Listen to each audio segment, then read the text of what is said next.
mathematically stiff in the sled. Didn't have no shells. We used to give him shells to hunt with. He lived pretty rough for a while. And what's his name again? Huh? What's his name again? Bob Ewell. Yeah. He's got a stepson, Maitland Ewell, and the other one was, the other one died, the younger one. Carrie had two boys.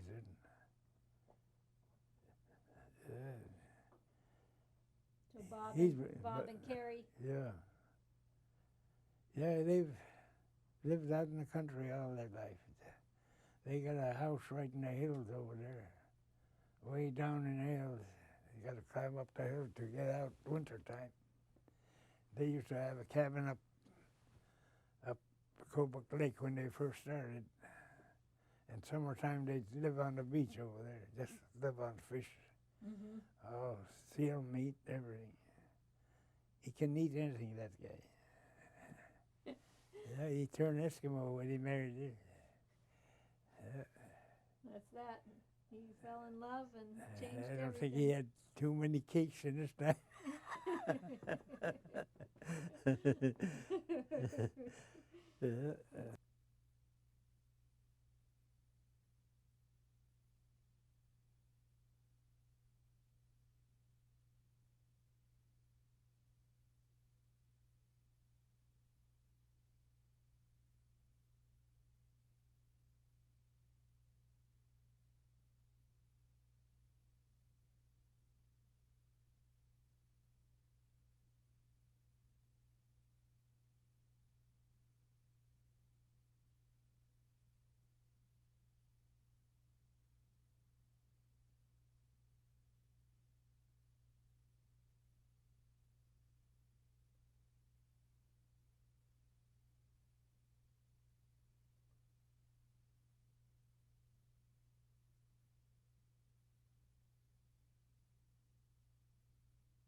You can't put screws.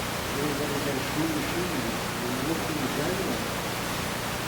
But if you start that for the year, you have a lot of screws. That's why I don't have to do it.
Brother, he say, he's gonna throw those pups away. He put them in a pack sack and he tell them, you could carry them. And those dogs heard, that dog mother heard a pup way back. So they go around the corner and then they come out and we were almost to the spring camp and they go around the corner and Dad turned around and said, how come, what's wrong with Madeline? How come she stay way behind? Then after everybody got settled down, I went to the camp and I put those pups back in with the mother. And way later in the spring, Dad found out there's pups running around. And he said, I thought I got rid of those pups. Nobody said nothing. That was probably the first time my brother George started racing dogs. And I think the way to keep our culture up is, I'm an Athabascan teacher. I teach the kids Athabascan at home, and it also got to go along with the sewing and the skin tanning and beadwork, knitting. what I find out from teaching the kids is in order for them to learn in their age, you know, nowadays kids are hard to teach. They're not like us long time ago when we used to volunteer and get into everything. You have to be right along with them and raise them. Your culture, from morning to daylight. Some of them will say, no, I don't want to do this. I don't want to get my hand dirty. No, the fish smell when you cut it, some of them would say, but we just got to keep on going and keep our culture up with them. That's the only way they learn. Thank you. Anybody else?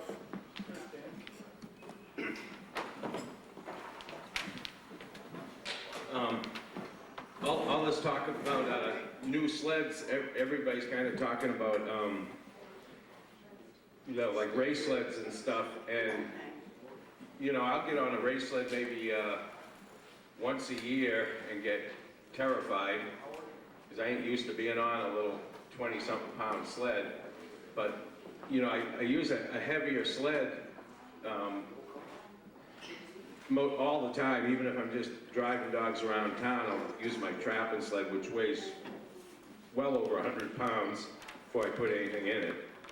But that's changed a lot over, actually looking for pictures for the symposium. Yesterday I came across a picture of all the sleds I had on a certain year back in the 70s. And they were all these beautiful looking, you know, my 14-foot freight sled and my 9-foot long, super light, 60-pound sled, and all this, you know, all these really nice birch sleds. They were all tied up, you know, and made kind of along the lines of a traditional sled. And I don't use them anymore. And they were beautiful, and I think every now and then I'm making one, but again, just because they were so beautiful. But the sled I'm using now is basically built around a sheet of plastic. And it's a big sheet of plastic, you know, UHMW, same stuff they make out of sled runners out of. And it's a toboggan sled. And I think of how much wear and tear I get out of that sheet of plastic, and how many times I've built sleds around that same sheet of plastic. And then I look back on all those old freight sleds, and as beautiful as they were, and as functional as they were, I think of how much time they used to spend in the shop. All that cross pieces and stanchions and moving parts and all that, they were all made out of wood, and that was all wear and tear. And we were always taking them apart and replacing them with new pieces or building them up with glue to make up for all the wear and tear. And you know, those old sleds too, you know, they had cross pieces and they always used to break on the bare ground and stuff. And, you know, I used to have sleds that would, you know, had really high cross pieces for in the fall when there was no snow. And, you know, there was a lot of repairing to those old sleds. And like, I like my sled now because I just don't have to, I can drive dogs. I don't have to spend any time in the shop, you know, it's an ugly looking thing. It's got plywood sides and certainly nothing anybody would ever want to race with, I'll tell you that. But it does the job, and I can throw anything in it. But so even in the freight sled, you know, the old work sled department,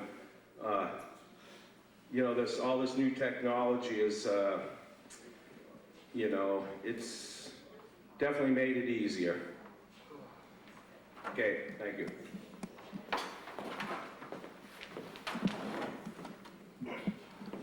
Yeah, I built many dog sleds in my life. Now I'm into iron dog sleds. I'm on my third sled, snuggle sled. People have been ordering sleds for me. And through the years, you know, I used to build traveling sleds, you know, and we build them kind of light, you know, kind of flexible. Like George said, you know, you gotta have that flexible, so to follow the trail like this. Now I'm building sleds where it can withstand iron dog. because you know, you make them light, you tear them up. And anyway, talking about Jeep pole, I have a picture here that we went to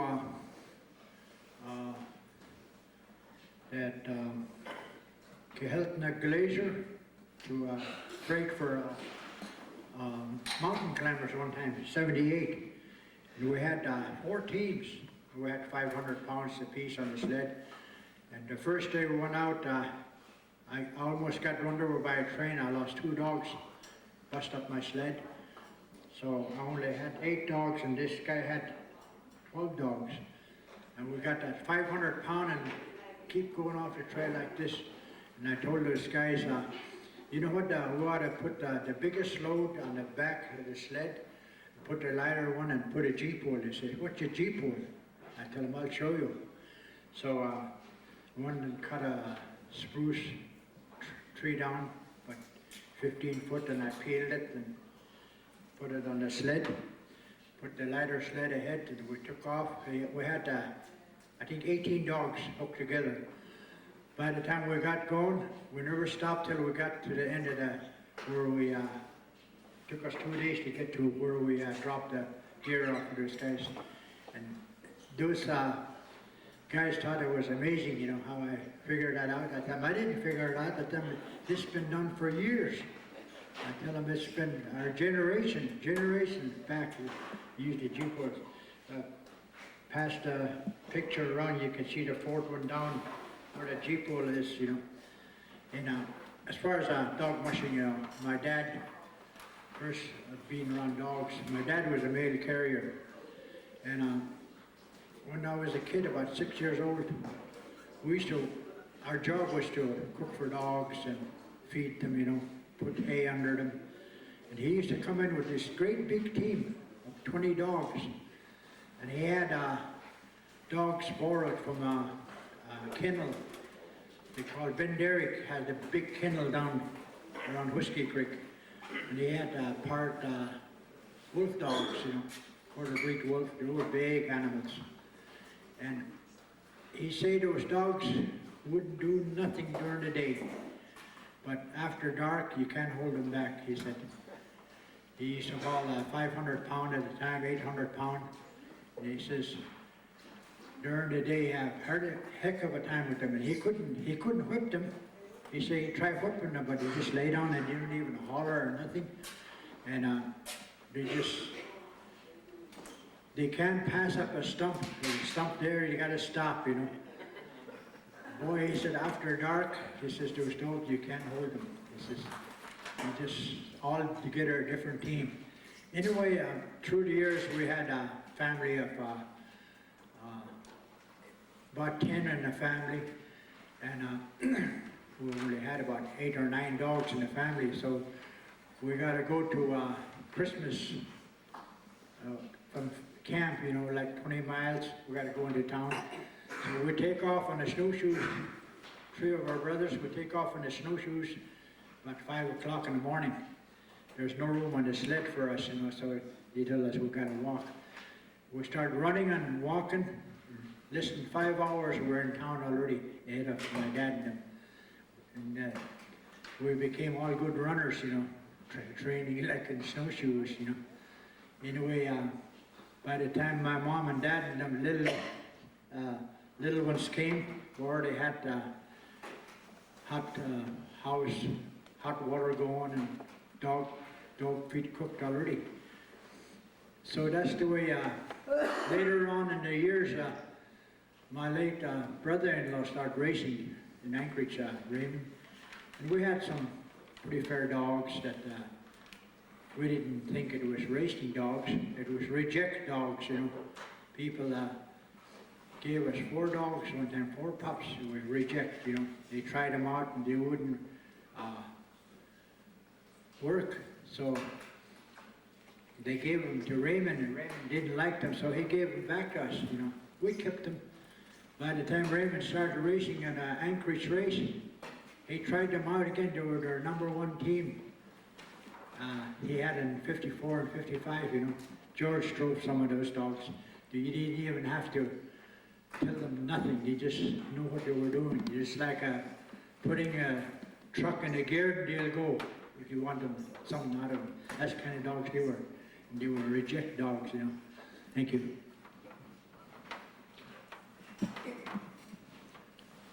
Well, good morning. First,